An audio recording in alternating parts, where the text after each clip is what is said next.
La primera gran ola democratizadora se viene con las independencias de Estados Unidos y de la Revolución Francesa.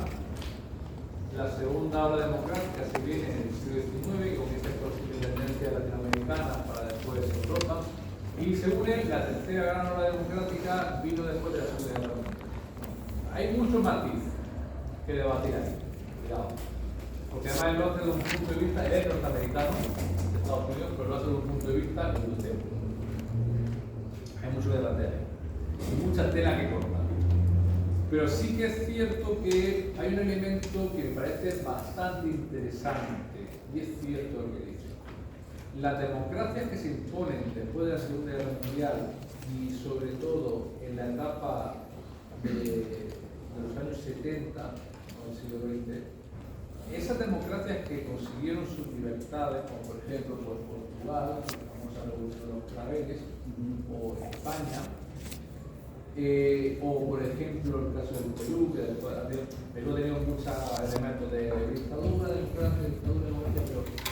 pero sí que es cierto que estos pueblos han luchado muchísimo por mantener sobre todo vivos lo que son los valores de esa democracia liberal. Son pueblos que han peleado por ellos, han luchado, han salido a la calle para pelear por esos valores democráticos y que han entendido que necesitan, si quieren vivir en libertad, necesitan vivir en democracia y necesitan defender esas ideas. ¿Cuándo se van a defender esas ideas? Pues siguiendo la doctrina de John Locke, cuando han entendido que sus gobernantes o el pueblo han hecho políticas que han sido contrarias a las necesidades de ese pueblo. Por ejemplo, un sistema de pensiones injusto, subida de impuestos, privatización de la sociedad, de los elementos públicos, que por desgracia pues en América Latina no ha ocurrido. En América Latina hemos sido partícipes y hemos visto cómo se ha ido privatizando muchísimos elementos y la población no ha reaccionado. Pero en Europa pues sí, ¿no? Hasta hace poco pues se ha luchado por el valor de la democracia, se ha ido a salir a la calle por la democracia.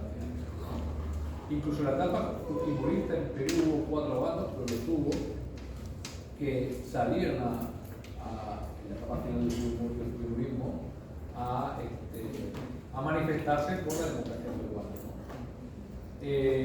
Lo tuvo. Entonces, crecemos en base a ellos, a esos valores, a esa idea de esos valores, y que como en el descanso, que ha sido más de 10 minutos, han venido a hablarme que bueno, quizás la democracia que tenemos no es la ideal, no es la mejor, ¿no? Siguiendo los dictámenes marxistas, pues no, pero a fin de cuentas hemos defendido y defendemos esos valores por lo que nos enseñan, ¿no? Creemos que al menos nos mantiene mejor. Y es fundamental para, como ya dije, perpetuar esos valores democráticos que el sistema educativo, que es un mazón de un colegio peruano, que el sistema educativo peruano, tanto sea público como privado, se fundamenten y se refuercen los valores democráticos. Ustedes, que son la mayoría jovencitos, pues habrán llevado el curso de, ¿cómo se llama? De educación cívica, ¿cómo es el otro? Personal social. Personal social. Esos cursos están relacionados a que, bueno, en el caso peruano es un caso especial porque ahí hay un batiburrillo y meten una coctelera y te sacan esos cursos, ¿no? Porque te cuentan de todos esos cursos, no debería de ser así. Pero esos cursos de educación cívica, desarrollo de personal social, lo que hacen es principalmente para asegurarse que la población peruana, los niños, y después por cierto esa corbata está más puesta, ¿no? Hacen para que los niños, ¿no? Crezcan con esa idea de unos valores en base a esa democracia liberal, ¿no? ¿Qué te enseña? Lo primero que te enseña es tu bandera, tu himno, y que el Perú está dividido en las tres grandes regiones, ¿no? Y te pone desde bien pequeñito, con 2 o 3 años, te pone a pintar el mapa del Perú, ¿no? Y el pequeñito te colocan esas ideas, ¿verdad?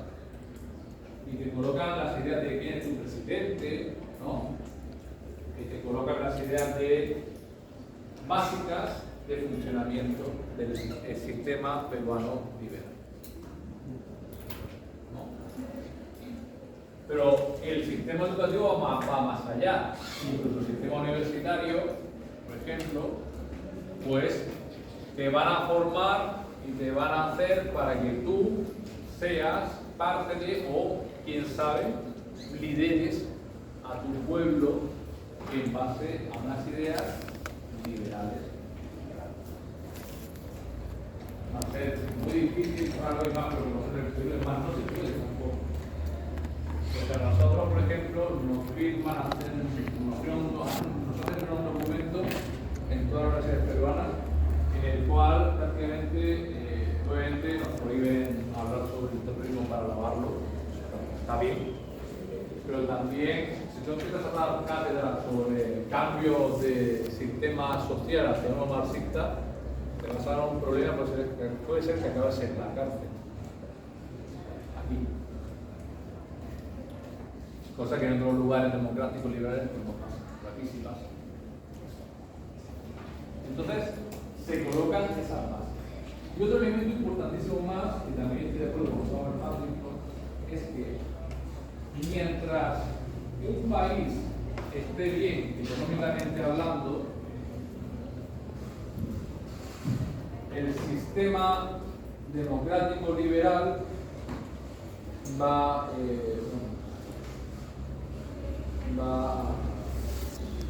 funcionar.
Aunque no lo crean, para el sistema democrático es fundamental, y sobre todo en el sistema capitalista, pero el sistema democrático es fundamental tener liberales como la democracia que tenemos, tener mucho sector comercial. Porque para ellos sí es importante que la gente gaste plata. Y la idea de superflua ficticia de tener suficiente dinero no para ir a un centro comercial y gastarte tu dinero semanal o lo que sea, es algo que nosotros nos dicen, pero nosotros como sociedad estamos mejor. Ustedes son jóvenes, pues si escuchan a sus padres dirán, no, pero es que el Perú ahora está bien porque en cada cono hay un mall, hay un mismo, ¿no?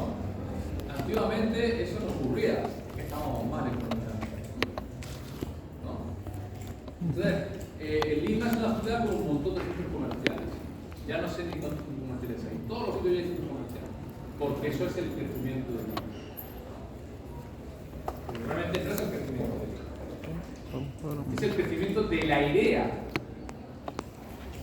de que realmente la ciudad no está creciendo. Porque tenemos dinero para irnos a comer al McDonald's, para irnos a ver el cine, y la idea de ocio y la idea de, digámoslo, de perpetuar ciertos valores de libertades se basa siempre en lo capital. Pero yo estoy en un país en donde puedo irme al Mall del Sur, o lo que sea, y puedo comprar, yo qué sé, una empanada del Paulista. Y tengo dinero suficiente para comprarme la empanada del Paulista. Pero mira tú en Cuba esa gente que puede hacer, no pueden acceder a eso. Por tanto, yo me siento mucho más libre en ese sentido. Y en cierto modo también es cierto, ¿no? Pero conforme haya mayor elemento capitalista, conforme funcione mejor el sistema capitalista, mayor será la sensación de vivir en democracia. Va a estar unido, lo que le decía también a la compañera. Nos han enseñado de que si no hay un sistema capitalista, eso es lo debemos gracias a John Stuart Mill, el pensador británico. Si no tenemos un sistema capitalista, el sistema liberal no funciona y la democracia no funciona.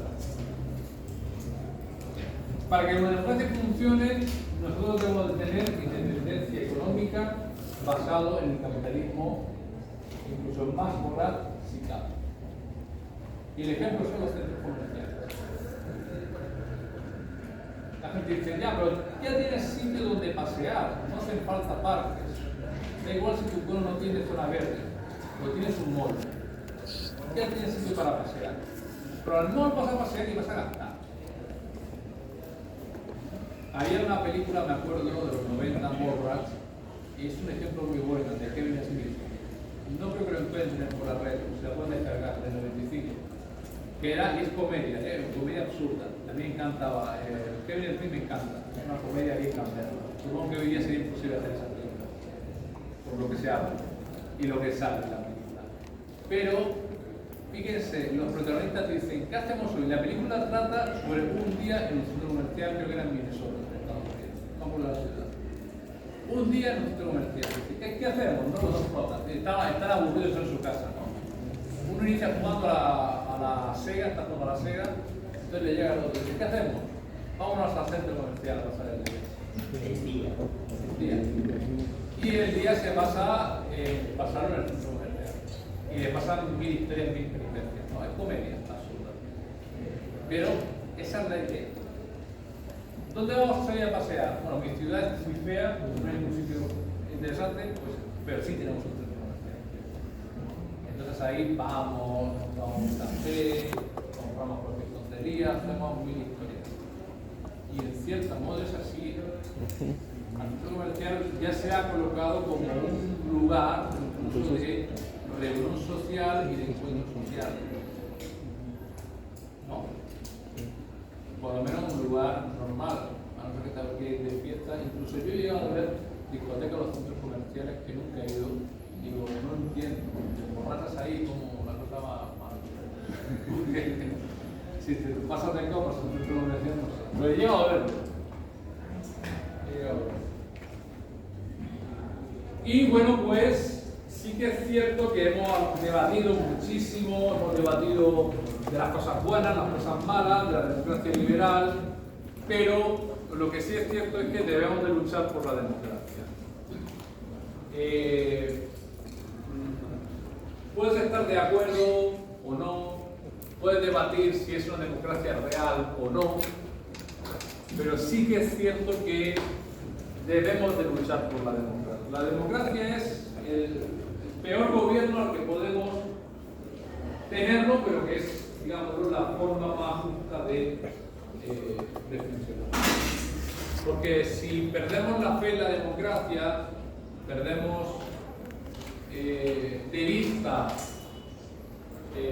los valores democráticos, pues pueden ocurrir lo que ocurrió y está ocurriendo. En la etapa de entreguerras del siglo XX van a proliferar muchos líderes autoritarios, líderes, digámoslo, que van a olvidarse de lo que es la democracia y la gente los va a apoyar. esos grandes caudillos, esos grandes líderes, y van a aparecer pues el totalitarismo político tan famoso que apareció muy bueno, pues, ahí tenemos unas cuantas figuras, ¿no? Tenemos a Franco, tenemos a Hitler, tenemos a Mussolini, ¿no? Principalmente, y bañado en sangre, ¿no? El de Guernica, ahí también el emperador de Japón. Y Corita. Porque si no se lucha por esos valores, podemos pasar a repetir lo que se ocurrió aquí. Fíjense, Hitler llega al poder por medio de las elecciones democráticas, pero fíjense, con mensajes altamente antidemocráticos. Él decía, para encontrar a una persona válida en una democracia es como encontrar una aguja en un pajar. Y la gente le votó con ese mensaje. Y no solamente los alemanes, hasta los judíos le votaron. Hubo judíos que votaron por Hitler, y no fueron uno, fueron bastantes. Entonces, no debemos dejarnos manipular por grandes líderes. Hitler era un gran robador. Pues porque hoy día tenemos una situación tremenda. Tremenda. Y ya más allá de las ideologías, es una situación en donde tenemos una extrema derecha y una extrema izquierda, y los extremos llegan al mismo lugar, a tener líderes autoritarios. Yo estoy siempre muy en contra de todos esos extremos. Ni siquiera centro, puede ser de derecha o de izquierda, pero no seas extremo. No seas extremo. No impongas tu visión, tu forma de pensar a la fuerza, y además seas excluyente.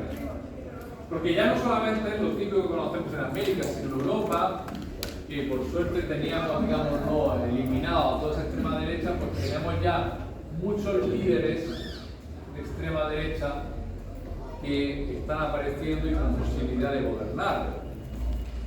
Y de hecho ya lo están gobernando. En Italia, la actual presidenta viene del partido de Mussolini, la actual presidenta italiana. Entonces, estamos en una situación en donde la gente está empezando a sentirse defraudada por la democracia. ¿Han firmado por ahí o no? ¿Han firmado por ahí o no? No. ¿Esa es la lista? ¿Cómo hace la lista? Ah, ya. Entonces, nos encontramos con esa situación. No se puede justificar esas políticas antidemocráticas que están, digámoslo, llevando a cabo o que quieren llevar a cabo en diferentes países, en diferentes contextos. Debemos de unirnos para seguir luchando por un mensaje democrático en base a que sea una democracia liberal. ¿Se puede mejorar? Ya vamos debatiendo. Pero lo que no podemos negar es que el mejor gobierno para funcionar es un modelo democrático. Es un modelo de división clara de poderes.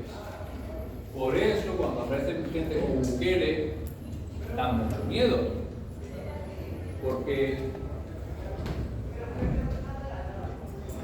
Bukele no se diferencia prácticamente nada, ni de Franco, ni de Hitler, ni de Mussolini. No se diferencia prácticamente nada. ¿Sabes por qué no se diferencia prácticamente nada? ¿Cómo dice que Bukele ha eliminado la delincuencia? Cárceles. Matando a los delincuentes, ¿no? Y mandándoles a cárceles que parecen campos de concentración. Campos de concentración, ¿no? Sí, en malas condiciones, no se respetan los derechos humanos, se cometen demasiados abusos. Este señor hizo campos de concentración. Este señor, imagínense. Bukele no se diferencia en nada ni de Hitler, ni de Franco, ni de Stalin. En nada. Lo que pasa es que es a pequeña escala, es un país periférico y apoyado por los Estados Unidos. pero no se diferencia prácticamente en nada. Olvídense de los grandes líderes. Los grandes líderes se convierten en líderes megalómanos. Y la megalomanía lleva hacia el autoritarismo. Y el autoritarismo lleva hacia el asesinato selectivo. Hacia un lugar en donde ni siquiera vas a poder hablar libremente. Me acuerdo que mi abuela me contaba que durante la etapa franquista, la dictadura franquista, la Guardia Civil Española tenía un derecho sobre la población, que era el del buen español. Entonces, ¿qué era la ley del buen español? Era, si el Guardia Civil de turno veía que tú no eras un católico, un creyente, un buen español, tenían potestad para pegarte una paliza. Y te la pegaban y no pasaba nada, porque el Guardia Civil tenía la potestad. Y mi abuela me ha contado que amiguillos suyos, pues, guardias civiles, sin hacer nada prácticamente, le pegaba una paliza. Les pegaba palizas. Después decía, pues tú has pegado una paliza en el cuartel. Es que he hecho uso del código del buen español. Daba igual si tú habías dicho me cago en Franco o me cago en Dios. Porque en España muchas veces dicen me cago en Dios. Todo el mundo lo decía. Daba igual si decían me cago en Dios. Que si tú le caías mal a esa persona, te iban a palizar hasta matar. El código del buen español. Entonces, cuando tienes líderes completamente autoritarios, tienes carta blanca. Por eso, a Bukele hay que exterminarlo. Y no matarlo, sino quitarle el poder político. A Bukele, a Putin, a Maduro, a Trump, a toda esa gente megalómana que se cree que está por encima del bien y del mal, que se cree que está por encima de lo más sagrado que hemos conseguido tras muchísimos años, tras muchísimos siglos de acabar con el sistema del antiguo régimen, y que era tan injusto que gracias a la imposición de la división de poderes hemos dejado al menos de ser, sí, somos esclavos del capital, pero yo elijo de qué ser esclavo, no me imponen de qué ser esclavo. ¿Que lo ideal es lo que hiciera más? Creo que sí, pero el problema es que no estamos capacitados mentalmente para hacer una sociedad más libre. Entonces, dentro de lo que cabe, lo más óptimo y lo mejor es defender los valores democráticos para mejorarlos, obviamente, no quedarnos aplastados, para intentar hacer una sociedad en donde vive un estado del bienestar. Eso es fundamental. En donde, como decía Josep Fontana, que si no podemos vivir en un sistema comunista, que es lo que quisieran la gran mayoría de izquierdas, pues por lo menos colocar un capitalismo bueno. Ese capitalismo de los años 50, 60, por lo menos, intentar recuperar ese capitalismo. Sí, profesor, justo comparto esa idea de un capitalismo, como dicen, con rostro humano, ¿no? Claro. Y se habló mucho en la pandemia de que había que hacer un capitalismo verde y se fue la pandemia y ya... Es cierto, ese es lo ideal. Es lo que, digamos, lo que debemos de luchar por él. Porque eso resume el capitalismo en los años 50. Un capitalismo muy, muy bueno. ¿Y saben por qué? Porque existía la Unión Soviética. Bueno, en los países que funcionaban de forma capitalista, eran muy buenos. Los Estados Unidos, por ejemplo, tenían un capitalismo excelente, en serio, muy bueno. Aunque no lo crean, Estados Unidos tenía un sistema de salud público espectacular. Hoy día es un sistema privado porque el bueno de Nixon con sus compis se empeñaron en privatizar y no ahora mismo a Estados Unidos. Era muy bueno. Era el sueño americano, ¿no? Realmente funcionaba, ¿no? Las clases medias, ¿no? Realmente tener varios autos, una casa de la ciudad, otra casa de campo. Esa era la idea, ¿no? Hoy día ya eso ya se ha perdido.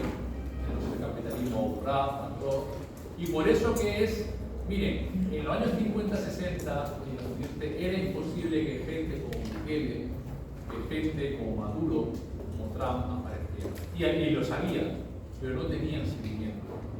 Porque tenían muy fresco la Segunda Guerra Mundial, tenían muy fresco que tenían que hacer ese capitalismo humano, con cara, con rostro, que es lo que dice el compañero, y sí, nada. Pero cuando nos relajamos, ¿no? A partir de los años 80, con la Dama de Hierro, Thatcher y con el cowboy, las cowboyadas de las películas de serie BZ, de Ronald Reagan, y como antes con Nixon, pues empezamos a formar ese neocapitalismo, ese neoliberalismo, que cuando se llega hacia ese extremo del sistema capitalista, vas a promover que figuras mesiánicas vuelvan a aparecer. Y que nosotros digamos, si es que me cago en la leche, si es que este sistema es súper injusto, si es que este sistema es, ¿no? De verdad, ¿no? Vas a pensar, joder, tío, qué mierda de vida, que todo, o sea, muy pocos tienen mucho dinero y muchos tenemos tan poco dinero. Y empiezas a analizar. Dices, qué injusta que es la vida que el Rockefeller se gasta 1 millón de euros en una botella de vino de Jerez de España. Se gastó 1 millón de euros.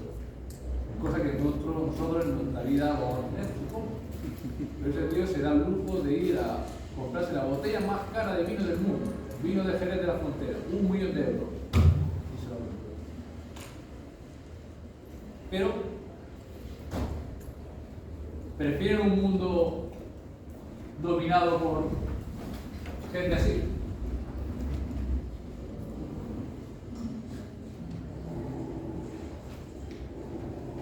O esa gente. ¿Creen que podríamos estar hablando libremente así? Aquí.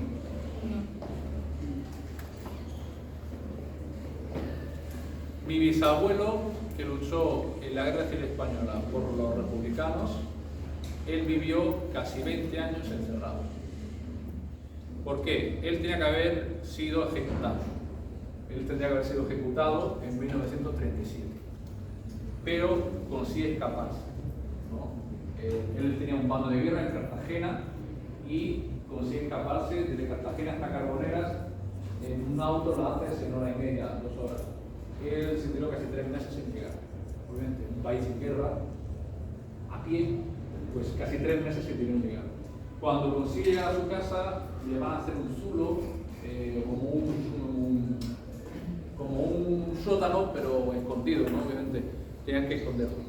¿Por qué? Porque si descubrían que él, que se había escapado del fusilamiento, que estaba con vida, automáticamente pues la Guardia Civil lo cogería y le pegaría un tiro en el ceja. No habría diciendo, ¡uy, Paco López! Que estamos encontrándonos ni siquiera, ni mediación de palabras. Cogían, le pegaban el tiro y se iban. Porque estaba con el mando de guerra. Es a partir de 1962 cuando el pobre hombre puede ya caminar libremente, porque como España estaba terriblemente arruinada, pues va a tener que Franco abrir la mano y permitir que los yanquis lleguen. Y cuando los yanquis llegan, dicen, oye, pero ustedes tienen todavía esto de los bandos de guerra, nosotros somos la primera democracia, tienen que eliminarlo. Y lo eliminaron. A partir de ahí, el pobre hombre pudo salir. Pero desde 1937 hasta 1962, él vivió bajo tierra. No podía salir al extranjero a vivir. No podía salir ni siquiera a su propia calle. Escapar al extranjero. Menos todavía, te arriesgabas. Porque ya no solamente era que la Guardia Civil te viera, el vecino, que muchas veces ocurría, si tú le caías mal al vecino, decían, oye, hemos visto a fulano, lo hemos visto a Paco López por ahí, y tira a su casa. Y peor todavía, mi abuelo, Miguel, que tiene casi 90 años, él es ateo, y él es ateo desde los 4 años. Porque a los 4 años vio como el padre de su mejor amigo era fusilado por los padres. ¿Y saben por qué? Porque el cura del pueblo quería esas tierras. Porque en la posguerra española, el que tuviera tierras era rico. Y quería esas tierras. Esas tierras eran muy, digámoslo, interesantes y muy buenas. Así que el cura dijo, Pedro Zamora es comunista de rojo. Pedro Zamora no tenía ni puñetera de nada porque ni siquiera sería legal. Pedro Zamora es comunista, es rojo. El cura lo dijo. Como el cura lo dijo, como estaba en un Estado nacional católico, llegaron, la Guardia Civil se lo llevaron, lo fusilaron, y al día siguiente llegó el cura con su sobrino a vivir en esas tierras, que era su hijo, porque los curas iban con sus sobrinos, que eran sus hijos. Entonces mi abuelo, que ya tiene casi 90 y tantos años, desde los 4 años, dijo: yo no creo en esta cosa.